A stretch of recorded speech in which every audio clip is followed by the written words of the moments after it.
Welcome to tonight's tale, a fairy tale theater podcast.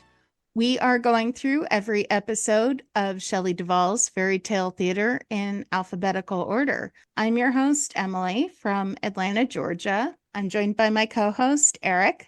Hi, I'm Eric from New York. This month, we're joined by our friend Ryan. Hey, how are you? Ryan from Sydney, Australia.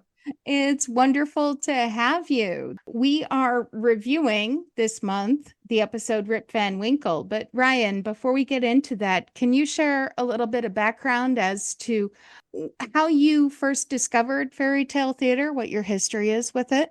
Yeah, sure. So I was born in the late 80s.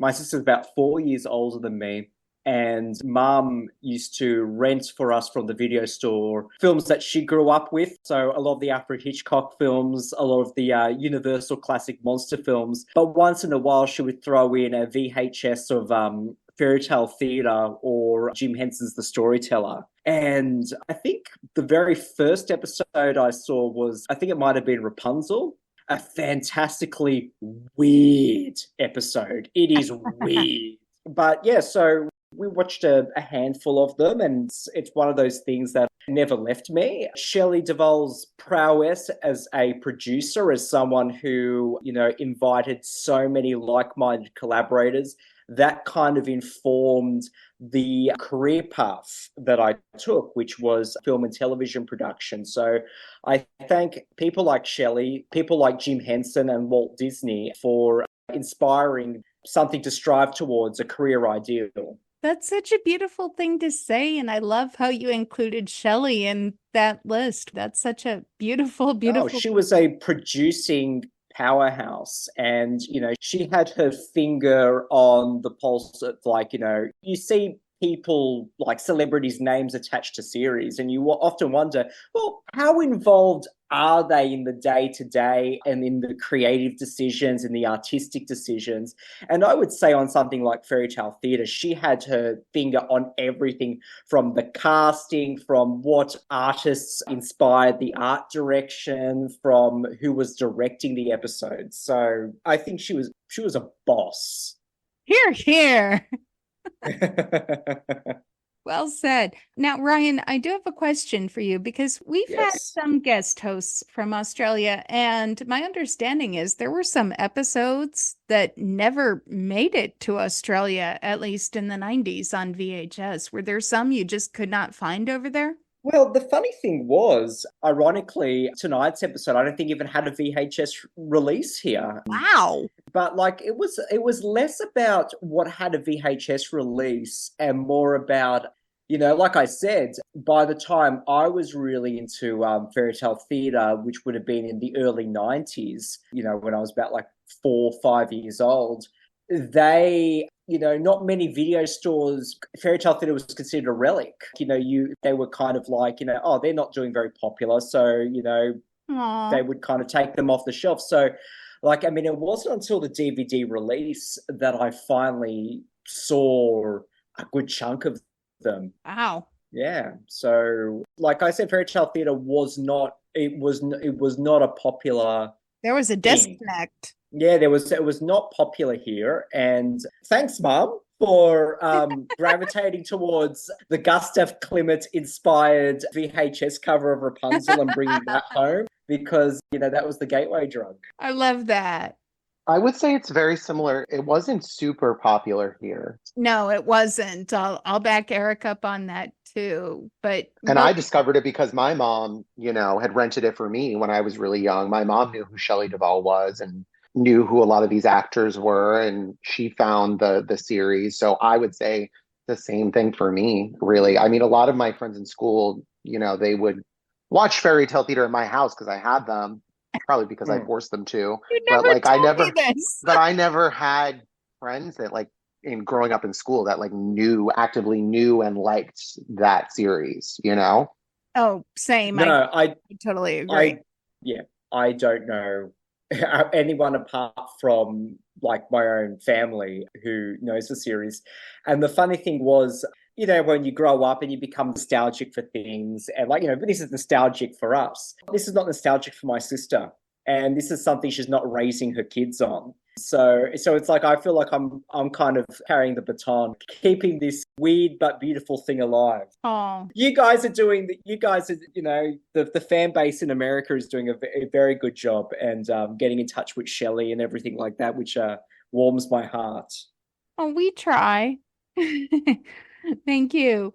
I mean, over here, at least, the big thing that happened, I think, with my generation is every episode was released on video and went to most of the local libraries. So that's how I grew up finding most of the Exactly. episodes. Yeah. Yeah. Tonight, we're talking about the episode Rip Van Winkle. Eric, do you have the background on this? Yeah, so Rip Van Winkle is one of the last episodes. It was in season 6. Third to last? Third This, to last. Yeah, yeah, it's the third to last. After this was Little Mermaid and then Dancing Princesses. So that's all that comprised season 6. It aired March 23rd, 1987. It was directed by Francis Ford Coppola, who we know because of Godfather fame, of course. And the writers that came back, of course, many times, Mark Curtis and Rod Rod Ash. Ash. That's This it. is one of the few that they also list Washington Irving and Alistair Berry. I don't know who Alistair Berry is, but that's the Okay. first time I've seen them name or list writing credits for the original text writer.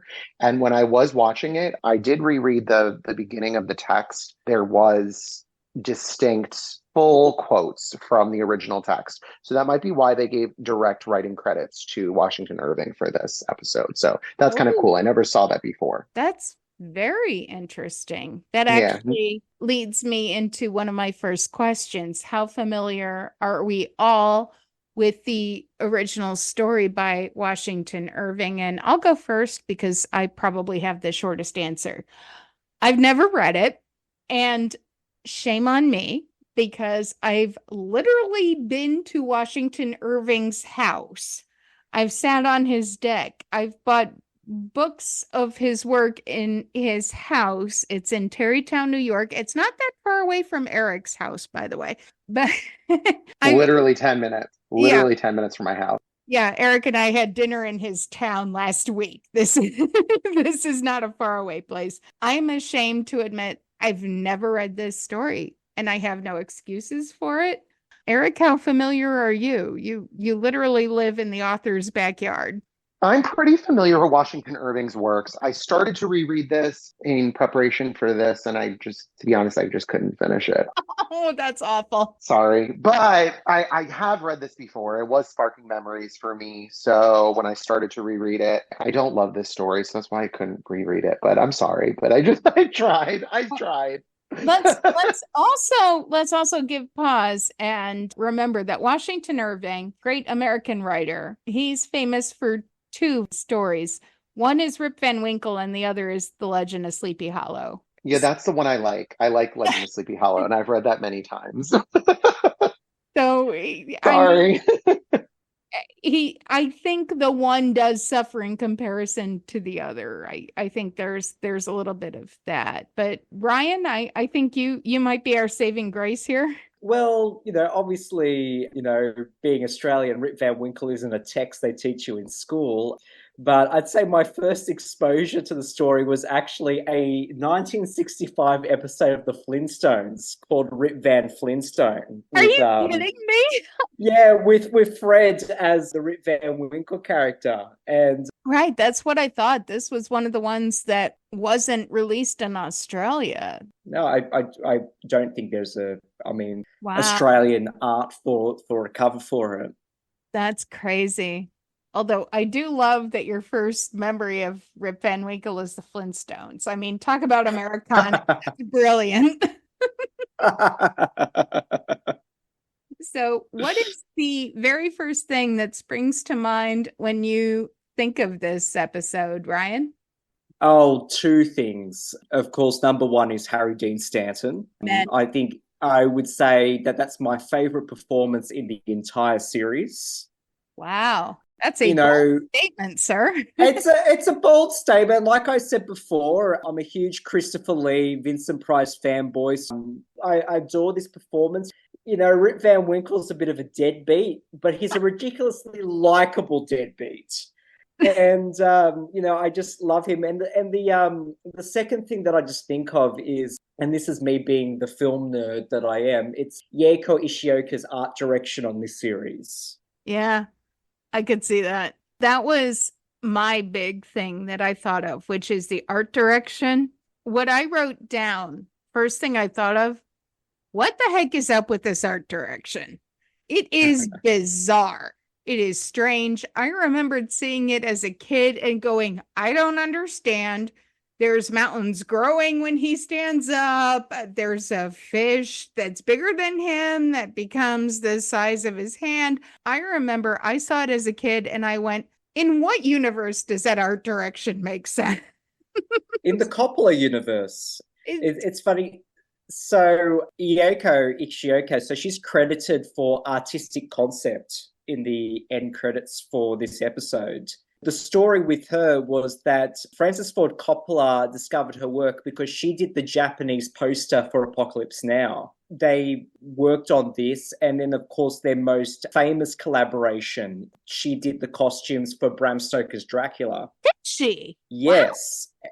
Eric, on to you. What first sprang to mind when you thought of Rip Van Winkle? Boring. I was not thrilled about this rewatch today. I have to be completely honest with you. This is like one of my least favorite episodes. So I'm sorry. It's just not my favorite. It really isn't. And it was not a smart decision to watch this at 9 o'clock last night. So that aside, this is Francis Ford Coppola. So that's like a big deal. This might be our only Oscar-winning director to be on Fairy Tale Theater, at least the only one that springs to my mind. Yeah, at least the one that I can think of. I could be wrong, but the guy who directed Rumpelstiltskin might have been nominated for a documentary or short film from the Oscars. I could be wrong. I think you might be right. We might have had some nominations, but I'm pretty sure Francis Ford Coppola is the only winner we've had. Well, we just need to get an Oscar for Tim Burton, and then we're there as two. Francis Ford Coppola. I do love him. I love The Godfather. So yeah, no, I just don't love this. So that's all I have to say. I like Harry Dean Stanton. I think Harry Dean Stanton is great. I always think about the portrayal of his wife, Wilma, which is very annoying that she's always screaming. Okay. So those things always stand out in my brain. So those are the things. I remember going, what the heck is up with this episode? I didn't understand it. I thought the art direction was strange. I didn't get it. I didn't understand the guys in green bowling.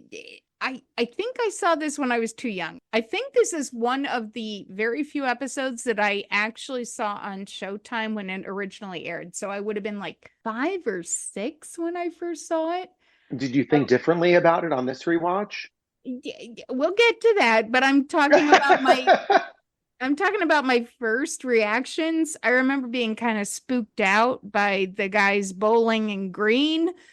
And I remember being spooked out by the giant fish. And I remember just not getting the art direction. But I do have the excuse of being like 5. Anyone else?